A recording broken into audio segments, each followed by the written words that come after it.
All right, so I guess where we left off on Friday night, basically we described the situation where I was explaining that this is basically another false flag event, and in this case it's a little bit different from the typical sort of false flag that we've become aware of or familiar with because of the 9/11 incident, where there was a sudden attack that was then blamed upon somebody else, and which is the standard sort of procedure. Here it's a little bit differently, that we're talking about a virus, and there wasn't an instantaneous thing happening. However, they tried to make it into that with all their propaganda and fear mongering. They had this, they had gone and dug up the 1918 virus, saying that they were going to make a vaccine for that particular strain of flu in case it ever came back. And now we've got this thing, and it's also an H1N1 strain of flu. So, but they're using it for an agenda. We saw that immediately, that the pharmaceutical prices started going up. The stocks were going up like crazy. They raised the level on it very quickly to level 6. And that's really interesting. The H1N1 that we now have might have only been considered a pandemic level 3 or 4 when this came out. Boom, it's level 6, which means they can mandate vaccinations worldwide for everybody under the international health regulations. And Canada, the United States, and 192 other countries are signatories to that. So that seems to be the agenda that they want to do. We've got this going on in France. We've got it going on in Greece already. We've seen a number of states in the United States beginning to take action on this issue and putting in, bringing out new bills for mass quarantine and so on and so forth. We've got the U.S. Army being involved in drills already, being prepared for a pandemic outbreak this fall. Or at least that's what they're saying it's for the emergency situation, the worst case scenario situation. However, they could also be preparing them to force vaccinate the population. Now here in Canada, we don't know that the Canadian government is doing that at this moment in time, or the Canadian military. However, looking over the last 8 years, it seems that whatever America does, Canada will follow suit. So it may well be that we've got Canadian forces in the States now training with them for the same scenario. After all, they basically merged our two militaries several years ago under NORTHCOM and CanadaCom. Okay, and they have stated that we've got, in the event of a civil emergency, Canadian forces can go into the United States, and American forces can come across the border into Canada to assist with these civil emergencies. In Canada, we've got, over the years since 9/11, we've got the Canadian version of the Patriot Act, which is the Public Safety Act. There is basically police-state legislation there already in place. We've got now we've got the Bill C6 that got through Parliament already. It was had different names at different times. It was Bill C51, Bill C52. Now it's Bill C6, which has gotten through Parliament already and is now going to second reading in the Senate this coming week, this coming Tuesday. They say it is to protect us from people who are selling products which apparently, according to them, have no value or are unproven, etc., or could cause harm and whatnot.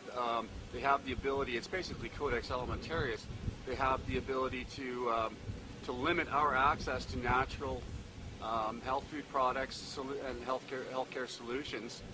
And they're basically protecting the market for big pharma and global corporations. So we have to then take their medications and preparations and so on, and not have other vitamins and supplements and whatnot at our disposal. However, also buried within that legislation are, again, a lot of a lot of powers that where they can go in and search houses and homes and businesses with no search warrants whatsoever on suspicion. They can kick your door in and basically treat you as if you're a drug dealing, cocaine dealing criminal. And a lot of people are now concerned that under this Bill C6, they could also use that to do the mass or forced vaccinations. We have to prepare for all scenarios because they've got everything in place already. They've told us that they've got 50 million vials of vaccine prepared already, although we've only got 33 million people in this country. So there goes, it's another red flag for me that they are planning something.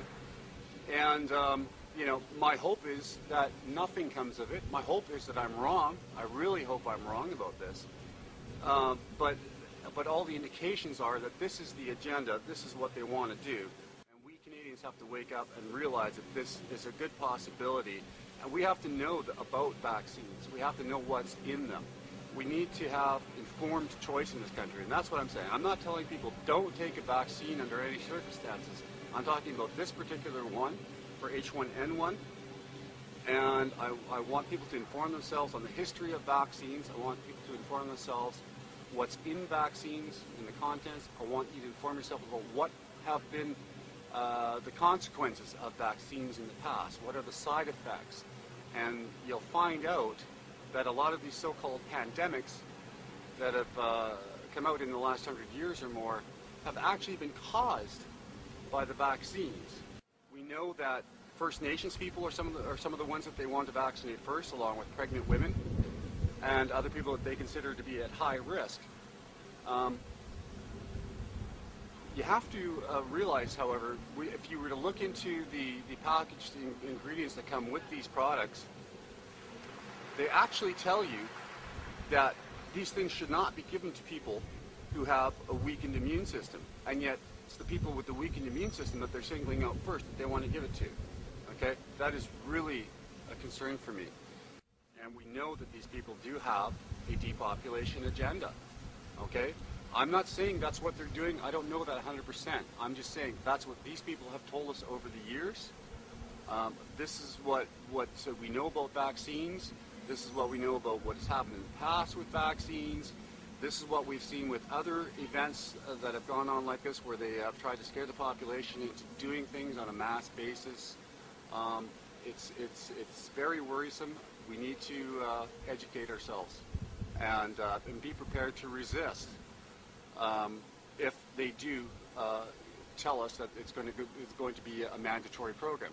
Again, right now they say it's not mandatory, but they can change their mind overnight on that while they're getting all their ducks in a row. That's not the time to resist. Once everything is in place, it's not the time to resist this. The time to resist this is now. Speak loud and clearly and tell these people, no, we're not going to take it. Don't even think about it.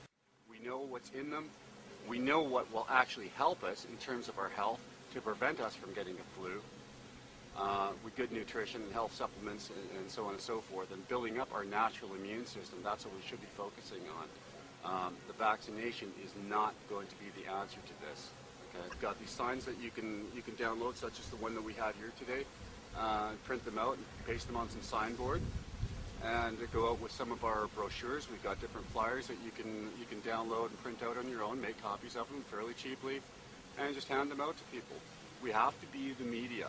Okay? We have to take that responsibility ourselves and be the media and inform people as best as we can, without fear, but rather just trying to educate others, because education or knowledge is, in one sense, it is power, but only if you use it to take action.